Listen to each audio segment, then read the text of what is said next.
So today's ultra aha from me is all about the tools that I have deliberately chosen to be able to help me to get across the finish line.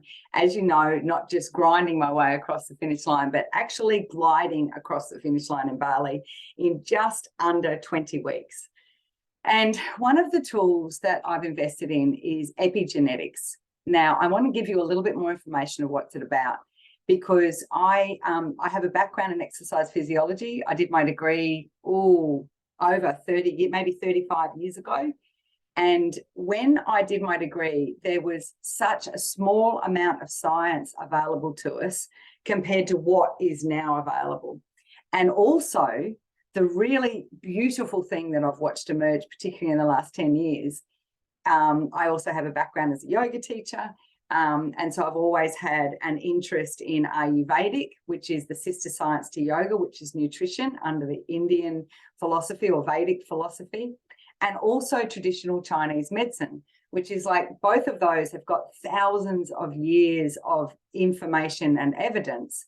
But what's beautiful in the last 10 years is that those old sciences are being honoured, I think, in a much more professional way and married beautifully with the new sciences, which, you know, cutting edge stuff, which is our modern sciences.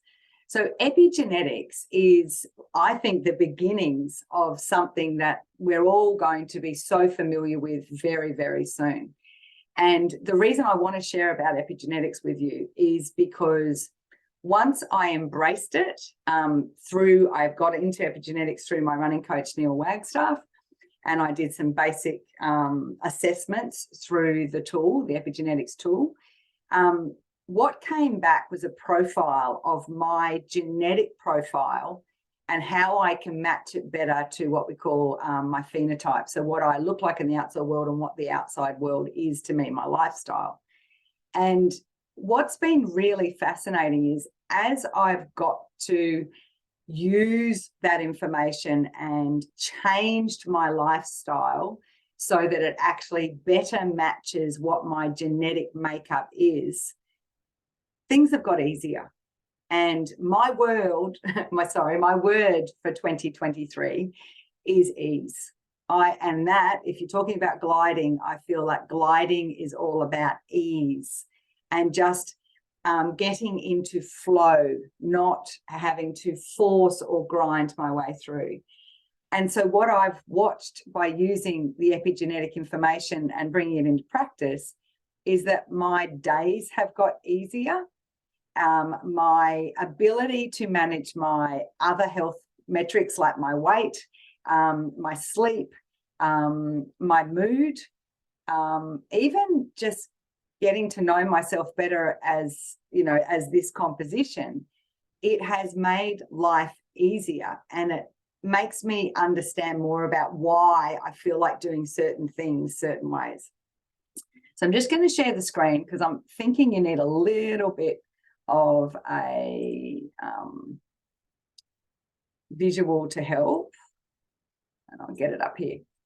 So as I said before, I'm going to read some notes here because I did want to be really clear. I am not an epigenetic specialist at all, but a lot of you have been messaging me about how important these little updates are and how you've loved the fact that, you know, here I am at 55 and that I'm finding a way to not settle for middle age, but actually use my middle age to catapult me into other things that are really important to me.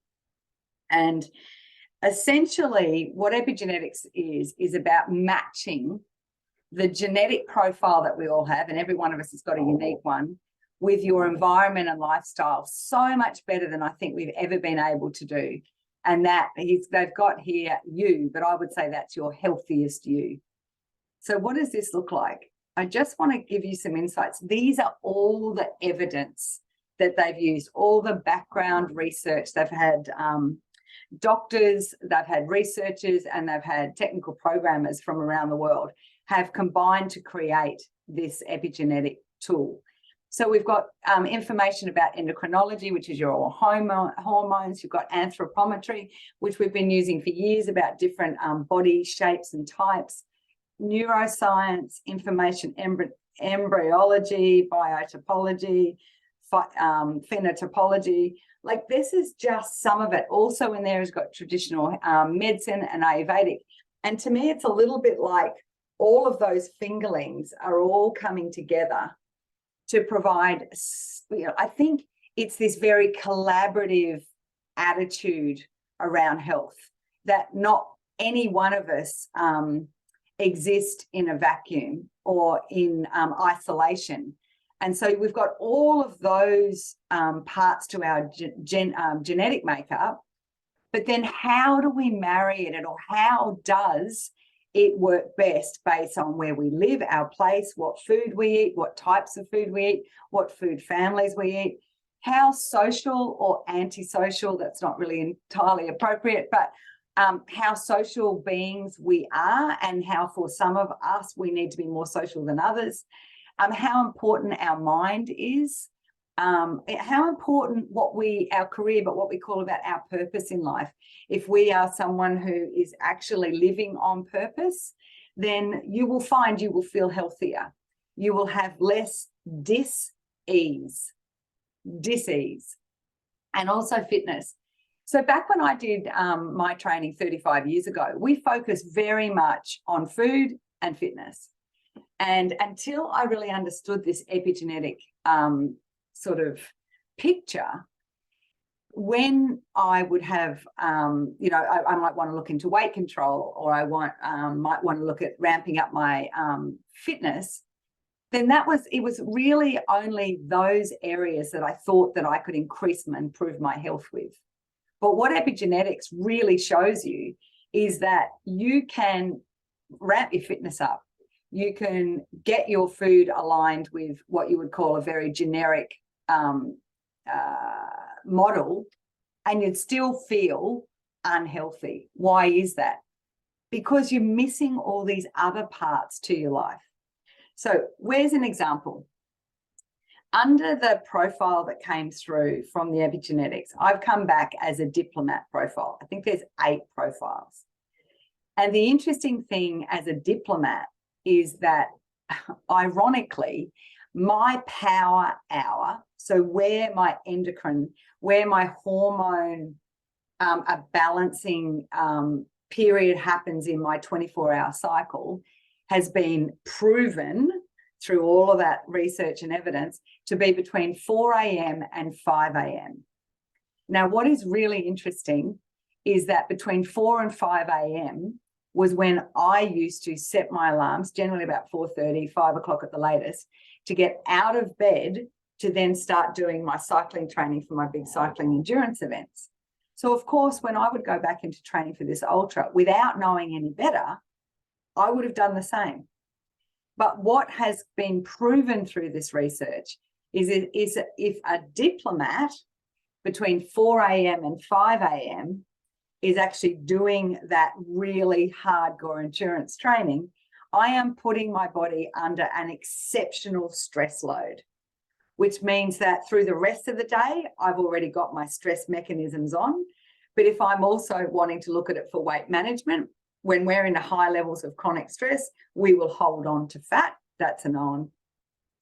And I also would, without knowing it, because I'm at high levels of stress, the foods that I will be attracted to eat will be particularly unhelpful for me.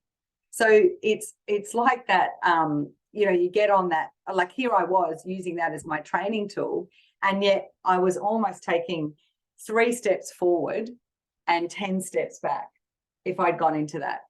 So under this new process and using epigenetics for my training, probably the biggest shift I have is that my mornings, because we know through my genetic profile, my mornings are a slower build. I don't get out of bed until after 5, but most mornings, I'm not getting out of bed till 6 a.m. That's unheard of for me. I'm about 12, 14 weeks into this, and I can't tell you how easily I slipped into that, which to me shows that this is really important. And also really instinctively right. And then I get up, I have a cup of tea, and under my profile, when I should be eating is more important than what I'm eating at the moment. And so when I should be eating is delaying it as late as around 8 a.m. If I want to, I can fast in the mornings till 12. I don't find that suits me very well. And because I'm using a lot of energy with my training, I prefer to get some food in. But I don't eat till 8.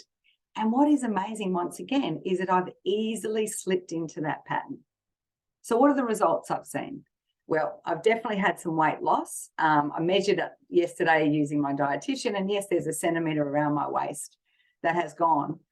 As you know, I have been particularly different with this approach to this training. I don't really care about the weight so much. What I care about is how I feel around my mid area, and that has changed. My body shape has changed around here. Now, you may be thinking, right, because I'm doing so much running, then that's what will be contributing to it. No, I was already doing a lot of level of physical activity. I am only doing 3 run sessions a week. And yes, it has increased my energy output, but for how I am feeling and how I felt very quickly after bringing epigenetics in, so easily within 4 weeks, it's got nothing to do with the weight that was changing. I have less bloat because I am eating. So I eat at 8, and then I don't really eat till about between 1 and 2 p.m., which is later than I used to. I don't have snacking because snacking is not something that really suits my body type. And it's really interesting. I think what it boils down to with epigenetics and knowing this next level of information is that you go from quite a generic framework, which is what we've all been operating from. And I used to teach back with exercise physiology days. We go from a generic to a very genetic-based framework.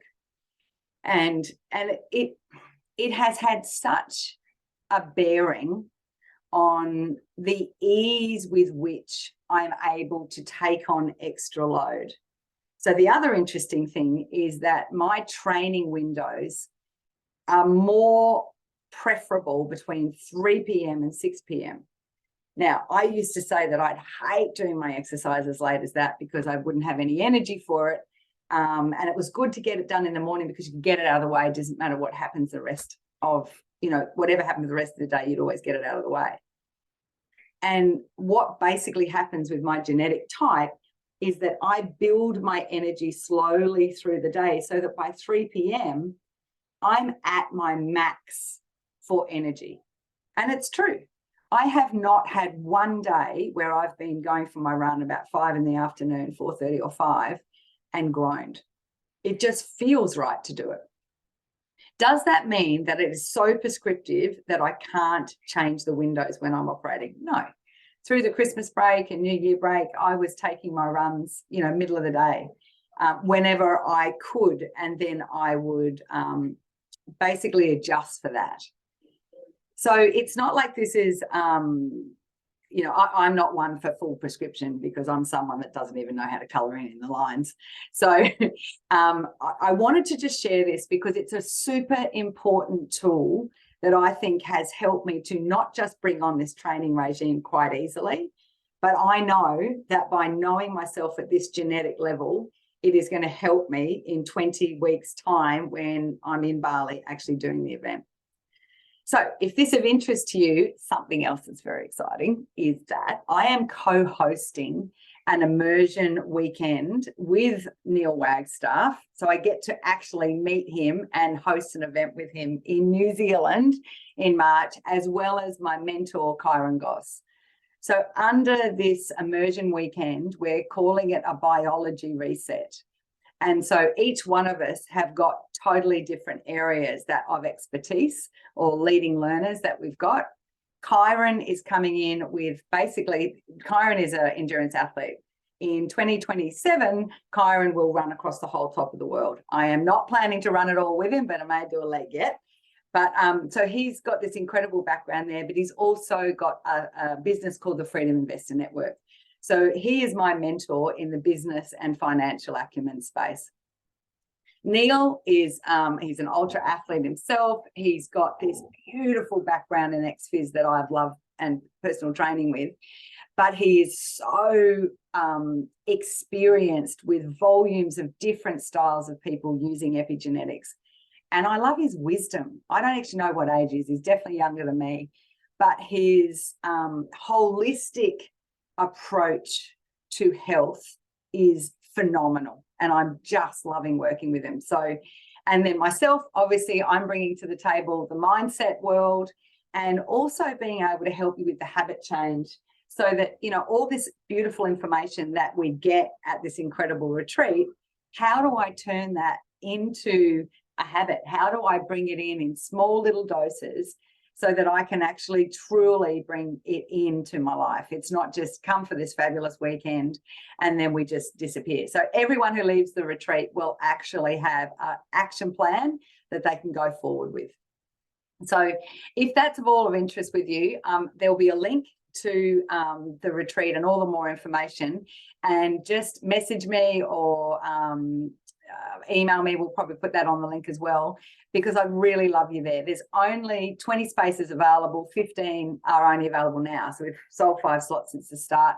It's in Hanna Springs. So we, as Aussies, we will fly into Christchurch, pretty much no different, you know, a little bit longer than the flight from Brisbane to Sydney, but then we get taken from there right up to this incredible retreat. So and it's a health retreat, and we are focusing particularly on people that have got business goals, but also want to use health as their new wealth.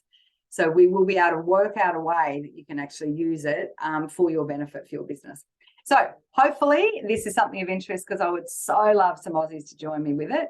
And I hope this epigenetic information, message me as well if you want to know more. If you are confused with anything I've said, please don't hesitate, because I think it's a really, really, really powerful tool. As you know, I'm all about building your custom toolkit, and epigenetics is absolutely on my toolkit from now on. Okay, until next week, I hope you're considering what your ultra is for 2023.